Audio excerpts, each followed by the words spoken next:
Patung Liberty awalnya nggak punya warna hijau ikonik kayak sekarang. Dulu, rangka besinya berlapis kulit tembaga yang membuat sang lady berwarna perunggu cerah. Tembaganya terus mengalami oksidasi selama bertahun-tahun sampai ngebentuk lapisan pelindung patina, kemudian menghasilkan rona hijau cerah. Baru setelah 30 tahun, warnanya benar-benar menjadi hijau. Kalau si pembuat patung, Bartholdi, merealisasikan idenya, Lady Liberty nggak akan berwarna hijau maupun tembaga. Awalnya dia mau menjadikan patung ini sebagai mercusuar.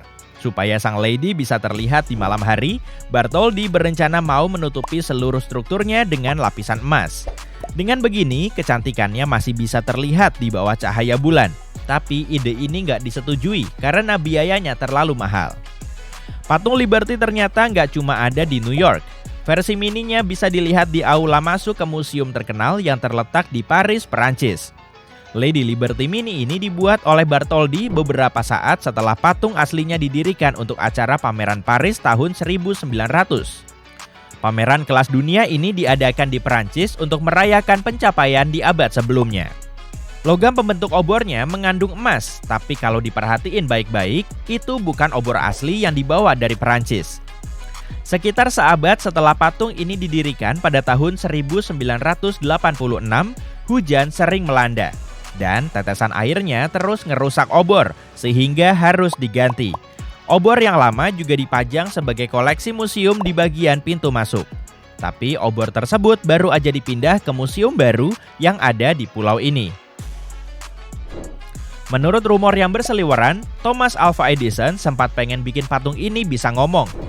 Dia mau naruh fonograf besar di dalamnya yang suaranya bisa terdengar sampai ke Manhattan. Untung keinginannya nggak pernah kesampaian. Bisa-bisa pulau itu malah jadi sangat bising oleh suara-suara nyeremin. Lady Liberty diangkut dari Prancis pada tanggal 17 Juni 1885. Saat itu bentuknya berupa lebih dari 300 keping tembaga di dalam 214 peti yang ditaruh di atas kapal Isère. Tapi di tengah perjalanan, kapal ini diterjang badai dahsyat dan hampir tenggelam. Patung Liberty bisa aja dipindahin ke Baltimore, Boston, San Francisco, atau Philadelphia. Saat New York kekurangan biaya untuk mendanai alasnya, kota-kota tersebut bersedia membayar seluruh konstruksi patung dengan syarat relokasi. Pada tahun 1983, David Copperfield bisa bikin patung ini menghilang di depan publik. Saat para penonton duduk di atas panggung, sang ilusionis mulai ngebuka tirai untuk nunjukin kalau sang lady sudah nggak ada lagi di tempat semula. Padahal, platform itu bergerak perlahan sampai sang lady nggak bisa dilihat di belakang salah satu menara. Menurut rumor, wajah patung Liberty terinspirasi dari ibu si pematung Frederick Bartholdi yang bernama Charlotte. Pada tahun 1876, seorang senator Prancis menemuinya di opera. Dia benar-benar kaget saat ngeliat versi hidup patung Liberty itu. Sebagian orang mengira Lady Liberty berwajah laki-laki, dan menurut mereka patung itu nggak kelihatan mirip seperti ibu Bartholdi, justru lebih mirip seperti kakak laki-lakinya. Bartholdi tahu betul wajah kakak laki-lakinya itu, karena dia terus menungguinya di rumah sakit selama berjam-jam. Di musim panas, mahkota patung Liberty menjadi sarang sementara bagi alap-alap kawah. Sedangkan di musim dingin, bagian ini lebih banyak dihinggapi burung hantu. Banyak spesies burung lain juga bermigrasi melewati Liberty State Park pada musim semi dan musim gugur, termasuk beberapa spesies langka. Penghuni resmi terakhir Pulau Liberty adalah keluarga pengawas patung Liberty. Mereka punya perumahan gratis di Pulau Liberty, tapi akhirnya rusak karena diterjang badai pada tahun 2012. Saat pertama kali dibangun, patung Liberty menjadi struktur besi tertinggi di dunia dengan tinggi 93 meter. Tapi di zaman now, struktur lain yang jauh lebih tinggi juga udah banyak. Bangunan tertinggi di dunia, Burj Khalifa di Dubai aja, menjulang tinggi melebihi 920 meter. Itu hampir 9 kalinya tinggi Liberty. Patung yang terkenal ini juga tahan cuaca. Sang lady terus-terusan disambar petir sampai 600 kali setiap tahun sejak pertama kali didirikan. Bahkan sejumlah fotografer berhasil mengabadikan momen ini. Sang lady mampu bertahan dari badai dan perubahan kondisi laut yang terus menerjangnya. Patung ini dirancang agar bisa berayun saat tertiup angin. Bahkan saat ada angin kencang, Lady Liberty bisa berayun sampai 8 cm ke berbagai arah. Sedangkan obornya bisa berayun sampai 13 cm. Berat patung ini kurang lebih setara dengan bobot Boeing 737 dalam kondisi kosong. Itu pun baru kulit luarnya aja. Konstruksi logam di dalamnya yang berupa tangga, tiang, dan penyangga bisa seberat 125 ton atau setara dengan lokomotif kereta api kecil. Sedangkan dasar beton di bawahnya seberat 27.000 ton. Itu setara dengan 11.000 SUV atau 180 paus biru terbesar. Para pekerja perlu merakit seluruh badan patung sampai 4 bulan. Bagian atas dan alas patung ini saling terhubung, jadi harus diangkat secara bersamaan. Dan seluruh struktur logam di dalamnya bisa dilihat dari langit-langit kaca di bagian alas. Meski bagian dalamnya masih dipoles, keindahan patung ini sudah terpancar.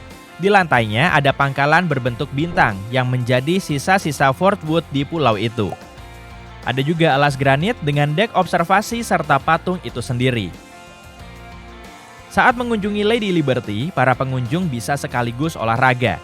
Mereka harus menaiki 354 anak tangga untuk sampai di mahkotanya. Di dalam mahkota ada 25 jendela yang bisa dipakai untuk menikmati pemandangan kota New York. Area di situ ternyata sempit. Mahkota Lady Liberty dihiasi 7 ujung lancip. Ada yang bilang semua ujung lancip ini merepresentasikan 7 samudra dan benua di dunia dengan konsep kebebasan universal. Ada juga yang menganggapnya sebagai representasi cahaya matahari. Patung Liberty pertama kali dirakit di dekat Parc Monceau, Paris. Penduduk lokal sangat mencintai patung ini dan menjulukinya sebagai Lady of the Park. Tembaganya dibentuk dengan menggunakan 300 jenis palu yang bobotnya setara dengan gajah Afrika. Patung Liberty berhasil dirampungkan berkat adanya penggalangan dana pertama dalam sejarah. Awalnya si pematung Prancis, Frédéric Auguste Bartholdi, ngumpulin dana di negaranya untuk membuat patung. Kemudian lebih dari 120.000 donatur Amerika Serikat bergabung untuk membuat tumpuan. Lady Liberty menerima obor baru beserta apinya saat direnovasi pada tahun 1984. Obor ini terbuat dari tembaga dan dilapisi emas 24 karat. Obor aslinya harus diganti karena kebocoran air. Dan sekarang obor ini ditempatkan di Museum Patung Liberty. Masih di tahun yang sama, patung itu mendapat tambalan hidung dan struktur pendukung yang lebih bagus. Yang asli nggak begitu bagus karena kepalanya ternyata melenceng setengah meter, sedangkan lengannya berjarak 45 cm dari tubuhnya. Tinggi patung Liberty setara dengan tinggi gedung 22 lantai. Panjang wajahnya seukuran kasur queen dan panjang tangannya 2 kali lipatnya. Kalau patung ini pengen pakai sepatu, berarti ukurannya harus 879. Lingkar pinggangnya sepanjang bus tingkat dan beratnya sekitar 5 kalinya berat T-Rex. Meski bagian ini sulit dilihat, Lady Liberty berdiri di atas belenggu dan rantai patah yang menggambarkan kebebasan. Tapi kaki kanannya agak terangkat. Awalnya, Bartholdi pengen masang rantai itu di tangan sang lady. Tapi kemudian dia menggantinya dengan tablet. Alas Liberty sekarang menjadi museum yang bisa dipakai untuk mempelajari sejarah patung ini. Dari situ, kamu bisa naik ke mahkota Liberty dengan melewati tangga ganda kecil berbahan logam yang memiliki 354 anak tangga.